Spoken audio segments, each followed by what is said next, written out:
start. Thank you very much for introducing me, Juan. So my name is Judyta Borchet, and I am representing the discipline of psychology. And today I would like to introduce you to the topic of my research and latest findings. And before I start, I would like to say that parentification has been my research interest since my master's thesis, and then I continued that work on my PhD studies, which I graduated in October, and I'm continuing this work on with some help of course, my co-workers and collaborates from United States, mainly Professor Lisa Hooper. The presentation I prepared will be organized in 4 major parts. So I will introduce the topic of parentification. Then I will want to show you my previous works that were building the foundations for further work in Poland on the topic. I will discuss some works in progress and what is planned for the future, what also opens possibilities for collaboration. So parentification is a family process that is highly related to neglect and many psychopathological issues and phenomena in the family. The briefest definition of the process would be reversing the roles between the child or the teenager and the primary caregiver, usually the parent. So in this situation, the parent is not performing his or her role because has some troubles doing so or is unable to do it. So that can be due to because of being a person addicted to a psychoactive substance, or being a person with some kind of chronic physical or mental disease that makes the person not able to fully engage in the parental role.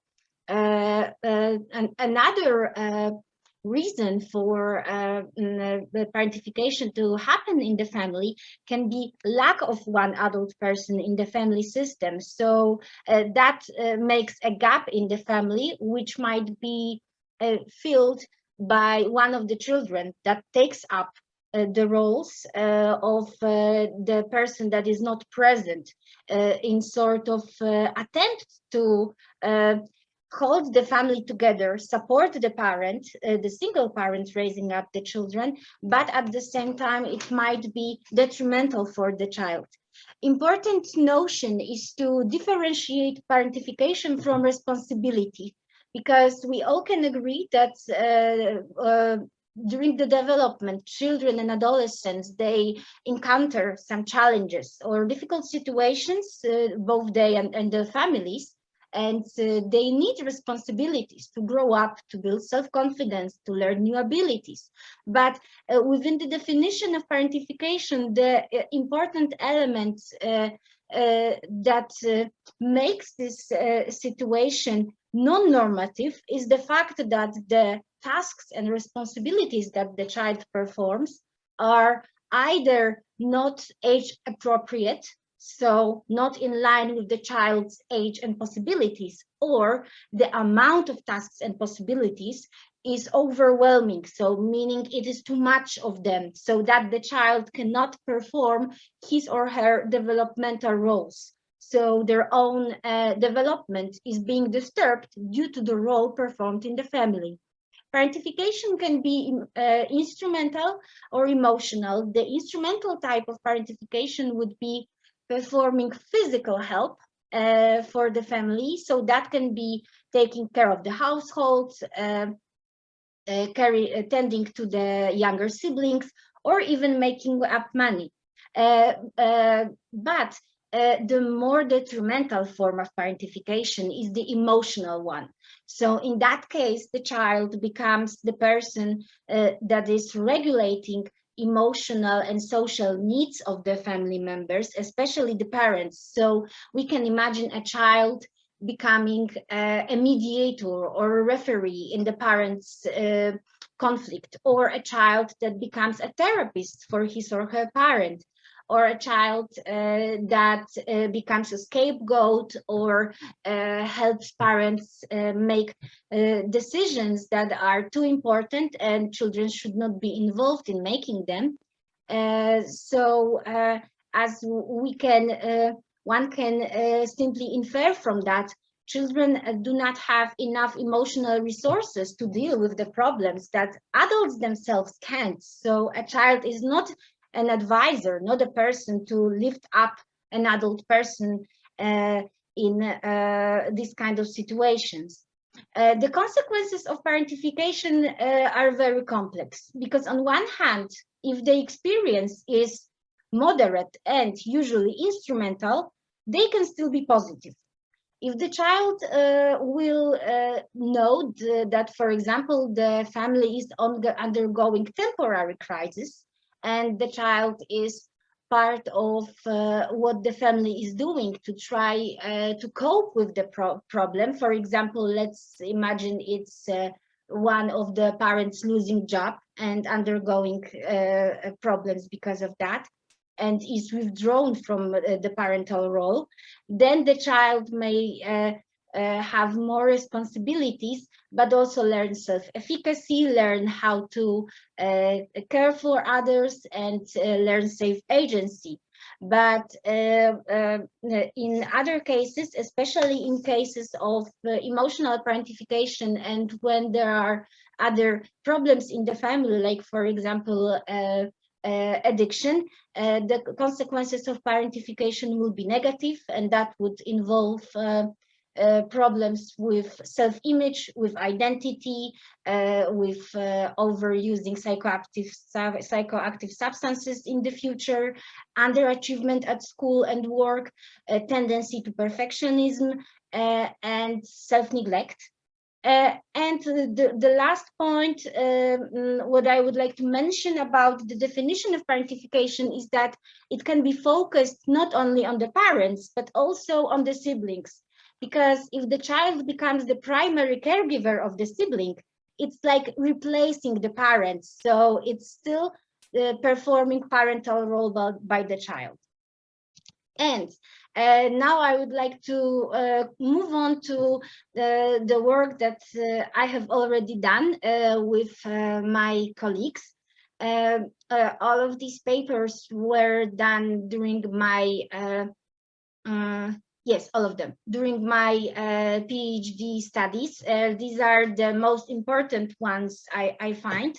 So before I could start work on parentification, I had to deal with the problem that there were no standardized questionnaires in Poland that would allow for measuring that phenomenon.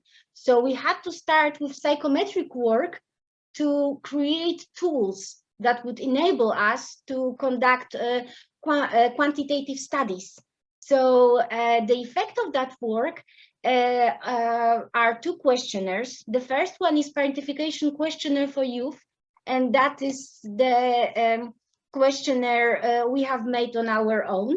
And the second one, which has been accepted for publication last week, so I'm happy about that, is the adaptation of an American questionnaire called Parentification Inventory, developed by Professor Lisa Hooper. And in collaboration with her and her team, we have prepared not only the Polish adaptation of that questionnaire, but also other works that are currently under review. So it is very fruitful cooperative. Second, after we gathered the tools, before we could think about verifying if some effects that have been observed in other populations, usually studies on parentification have been done in the United States, we had to gather information about state of the phenomenon in Poland. So before we could try to build more complex models and try to replicate studies, we wanted to know how many children are affected, how many of them are boys and girls. is that similar or different from what we observe in other studies? Because if those gender effects would be different than, for example, in the United States, it would be worth having more thought about replicating other studies where gender was not taken into consideration. Then we would know that it's absolutely it could be a different situation in our cultural setting. So the effect of that was a very big prevalence study published in 2021, that's Parentification in Polish Adolescents, a prevalence study, and it is a really large sample of data gathered from over 47,000 Polish adolescents, and I think that maybe I will be able to make some of you curious and look up this publication. Because there are a lot of interesting findings. I don't have time to discuss all that. I just want to mention that it's there and you can look it up. And of course, we made other exploratory studies where we've been investigating not only adolescents, where we are examining their current experience. So in the questionnaire, the items refer to their actual experience now, but also made a few studies on adults where they have been assessing their experiences related to parentification retrospectively, because we can, with regard to adult people, we can ask them, how was it when you've been growing up? Yes, of course, it has the retrospective bias, but it seems to be, with regard to assessing parentification in adults, it seems to be a problem that everyone has been facing, and of course we try to do that. We try to solve that with having the highest quality of our research tools.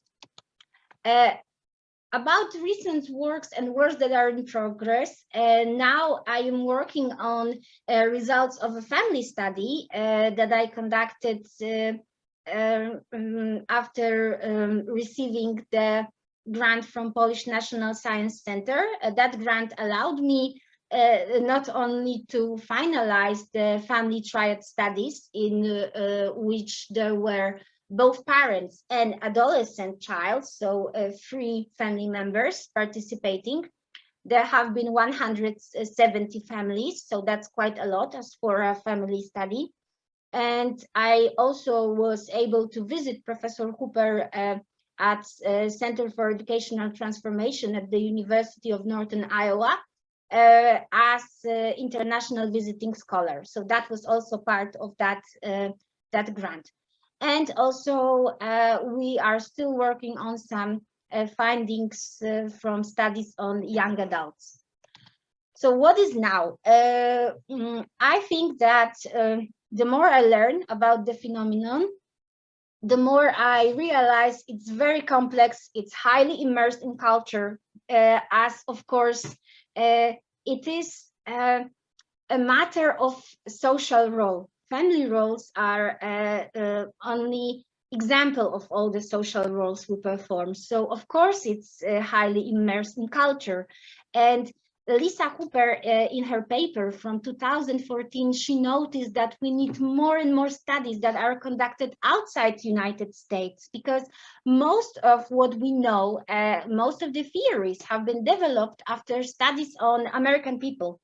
And that is, of course, not representative for all the people, and we need to have more and more studies from various countries as an attempt to enable that. The questionnaire me and my colleagues developed for teenagers, I know it's now under adaptation in Turkey, Germany, and Czech Republic. Personally, I'm collaborating with the German team and Professor Friederike Gerstenberg. But of course, we are open for allowing other research teams and providing them materials to make further adaptations so that we all could make more cross-cultural studies, involve populations from more countries, and learn more about what the children and teenagers in our countries are experiencing, how the roles they perform at their families are related to their health, their future, and well-being. So I'm open for any collaboration opportunities. I'm happy to share materials and information if anyone would like to know more. Here is my email, and please feel free to contact me. So thank you very much for your attention. It was a pleasure for me.